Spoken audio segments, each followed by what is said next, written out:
Since the start of the US-China trade dispute in 2018, Washington has imposed tariffs over $500 billion worth of Chinese exports. The situation escalated under President Donald Trump's renewed efforts for economic decoupling, although the US announced a 3-month pause on some reciprocal tariffs. It made a notable exception for China, a move that has reignited tensions between the world's two largest economies.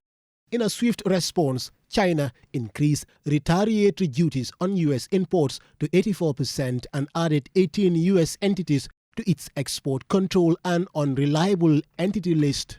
Xiao Shangshan is in charge of the affairs at the Chinese embassy in the Gambia.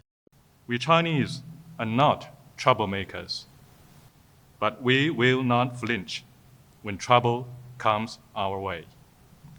Intimidation, threat, and blackmail are not the right way to engage with China.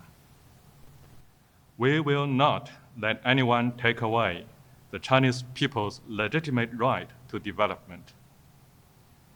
We will not tolerate any attempt to harm China's sovereignty, security, and development interests.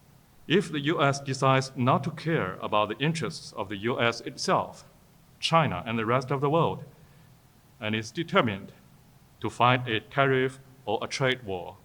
In just 1 week, US tariffs on Chinese goods have surged from 54% to 125%, with the latest wave targeting China's maritime, logistics, and shipbuilding sectors.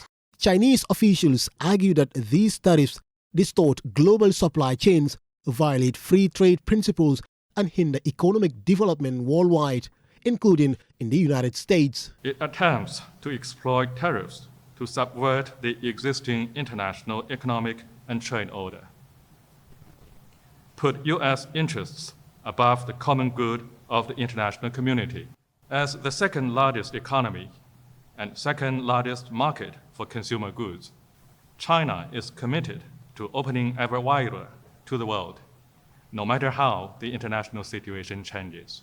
Beijing continues to support multilateral trade systems based on WTO rules, which it credits for driving global growth and sustainable development. Amid escalating trade tensions, Xiao reaffirmed China's commitment to collaborating with all nations to defend fair, inclusive, and balanced trade. China stands ready to work with all parties to uphold true multilateralism, jointly oppose various forms of unilateralism and protectionism, diffuse risks. As tensions escalate between the world's two largest economies, experts warn that China and the US must engage in diplomacy and multilateral dialogue to reach a mutually beneficial resolution. Prioritizing cooperation over confrontation is crucial for ensuring long-term economic stability and safeguarding the global economy. Osman Jata, reporting for QTV News.